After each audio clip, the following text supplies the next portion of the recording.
Are you tired of endless cycle of restrictive diet, confused health advice, and workout plans that just don't fit into your life? Do you feel like you constantly fight your own body to lose weight? The answers you've been looking for might not just be in a new fad diet or a high-tech gym, but in centuries-old traditions from the other side of the world. We are about to break down a powerful and frankly shocking differences in diet, lifestyle, and mindset that explain this phenomenon. And what I found will change the way you think about food forever. Hi everyone, welcome to the channel. I am Ivan Trezor. In the United States, about 4 in 10 adults are classified as obese. In China, that number is close to 8%. How is that possible?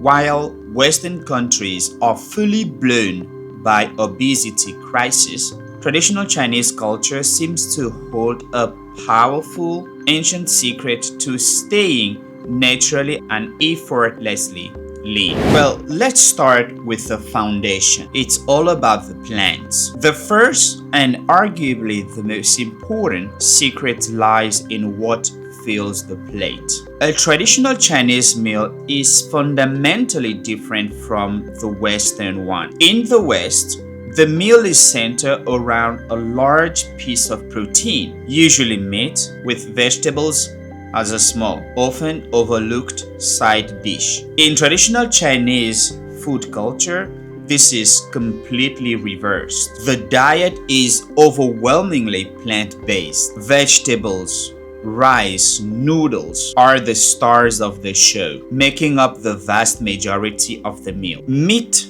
if used at all, is treated as a condiment. It's used in small, bite-sized pieces to add flavor and texture rather than being the main event. While meat consumption has definitely rise in modern China, the traditional foundation of diet is built on plants.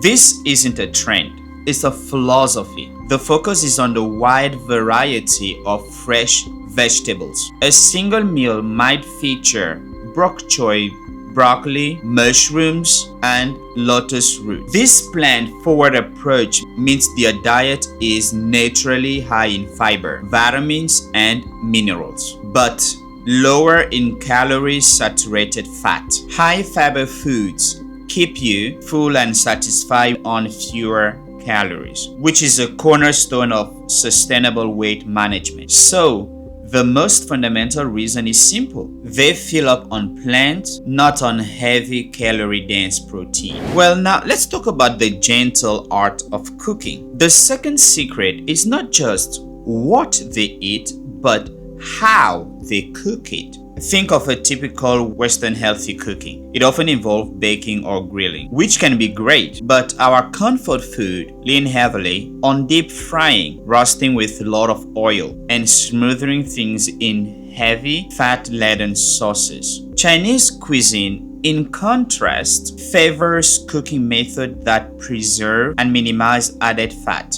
Steaming, boiling, braising, and quick stir-frying are the pillar of their culinary tradition. A stir fry, for example, uses very little oil and cooks everything quickly, which helps retain vitamins and texture. Steaming, one of the most common methods, requires no oil at all, and it's reserved for its ability to cook food gently, leaving its natural flavor and nutritional integrity intact. This is a world away from Western tendency for deep frying everything or to load up casserole with cheese and cream. Those methods can deeply double or triple the calorie count of a meal. By prioritizing gentler cooking techniques, the traditional Chinese way of eating inherently avoids the massive load of unhealthy fat and empty calories that are so prevalent in Western diet. Let's move to the communal fit and the power of the bowl.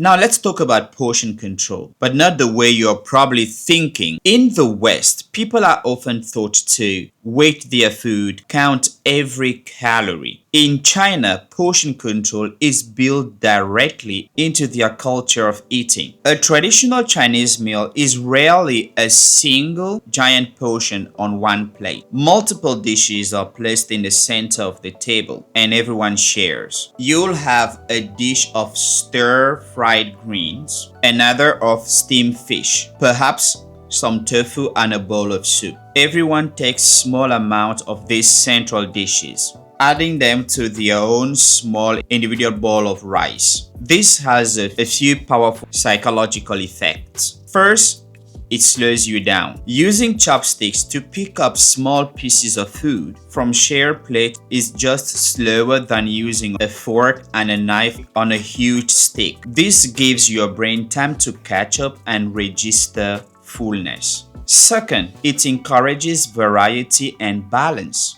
Instead of loading up on one thing, you're tasting a little bit of everything. Your meal becomes a balanced mix of vegetables, protein, and grain by design. And the bowl itself is a secret weapon. A Chinese rice bowl is typically much smaller than a Western wide plate. This small vessel gives a powerful visual cue for a reasonable portion size, naturally stopping you from overserving yourself. It's effortless, built-in portion control. That's a social norm, not a rule. Now, let's talk about the sweet surrender and the absence of dairy. Here is a shocker for you. Two entire food groups that are staples in the West are almost completely absent from the traditional Chinese diet: dairy and refined sugar desserts. In the West, a meal often features cheese, butter, or milk and is frequently followed by a sugary cake, cookies, or ice cream. These foods are incredibly calorie condensed. Traditional Chinese cuisine, however, features almost no dairy. This is largely because of the high lactose intolerance in the population. So, instead of milk or cheese, calcium comes from food like tofu, soy milk, and leafy greens. While dairy consumption is on the rise today, especially among young generations, it's still far below Western levels. This alone traditionally removes a massive source of saturated fat and calorie. Furthermore, the whole idea of a dessert is far more different. Sweet, sugary food aren't a regular part of the meal. If something sweet is served, it's often fresh fruit or a lightly sweetened red bean soup, an occasional treat, not a daily habit. In traditional Chinese medicine, it's believed that concentrated sweet and dairy create dampness in the body, hindering digestion. By largely avoiding these categories, the traditional diet cuts out a huge number of empty calories and refined sugar that drive weight gain. What do people drink with their meals? In the West, it's often soda, juice, or milk, all loaded with sugar and calories. In China, the beverages of choice are hot tea and clear, savory soups. This isn't a minor detail, it's a huge part of their dietary wisdom. Almost every meal is accompanied by a pot of hot tea, like oolong or green tea. These teas aren't just for hydration, they are thought to aid digestion and even boost metabolism. Research shows that antioxidants in teas can help the body to burn fat more effectively. And most importantly, tea has 0 calories. Soup is also a non-negotiable part of many Chinese meals. We are not talking about thick, creamy Western soups, but light, broth-based soups filled with vegetables and maybe a little bit of meat or tofu. Starting a meal with a bowl of hot soup hydrates you and starts to fill you up, which helps you eat less overall. By swiping sugary drinks for calorie-free tea and filling, the traditional diet eliminates the major source of liquid calories.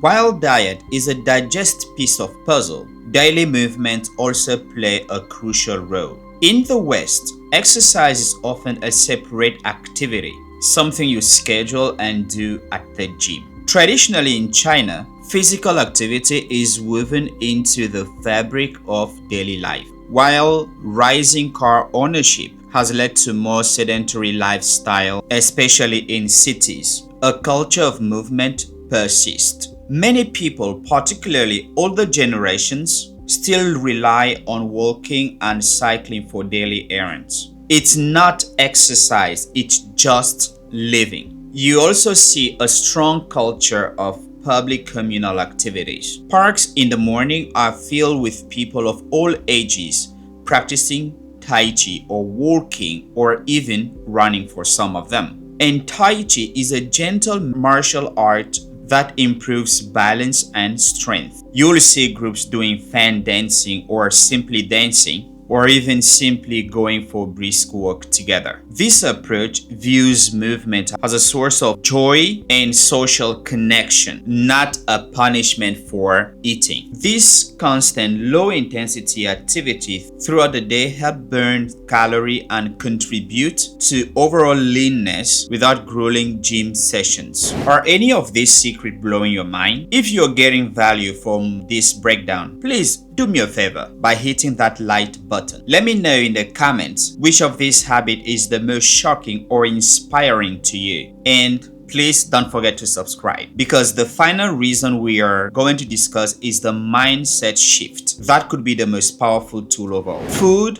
as medicine, not the enemy. This final secret is the most profound and it ties everything else together. It's the mindset. In the West, we have a deeply conflicted relationship with food. We label food as good or bad. We go on punishing diets, then feel immense guilt when we cheat. We often see food as an enemy to be conquered. In traditional Chinese culture, food is seen as medicine. It is nourishment, pleasure, and harmony. The guiding principle is balance, not restrictions. This is rooted in concepts like yin and yang, where cooling foods like greens are used to balance warming food like meat. The goal is to create harmonious food that support the body. There is no dieting in the Western sense. Instead, the focus is on the lifestyle of balanced eating. They don't cut out entire food groups like carbs. They simply eat them in moderation as part of varied meal. This positive, holistic view of food prevents the vicious cycle of restrictions, binging, and guilt that plagues so many people. Food is a friend to be understood, not an enemy to be fought. This makes healthy eating a sustainable, lifelong practice rather than a temporary, painful diet. So the real reason so many Chinese people have traditionally remained lean isn't about superior genetic or a magic pill. It's a powerful combination of deeply ingrained cultural habits. It's a diet centered on the symphony of vegetables. It's gentle cooking methods. It's the effortless control portion of share plate. It's the wisdom of drinking tea and soup. It's a life where movement is natural. And most importantly, it's a mindset that views food as nourishment. And it's a crucial lesson because as Western diets make their way into China, their rates of obesity are rising alarmingly, with some studies predicting that over 65% of Chinese adults could be overweight or obese by 2030. This shows just how powerful these traditional principles really are. The goal isn't to completely abandon your own culture, but to see what we can learn. So here is a challenge. This week, try to incorporate one of these secrets into your life. Maybe switch your soda to green tea, or try making one meal where vegetables are the star and meat just a guest. Let me know in the comments below which habit you are going to try. And if this video gave you a new perspective, please subscribe and hit the notification bell for more dive into the world health secrets. I am Ivan Tresor. Thanks for watching. I'll see you on the next one.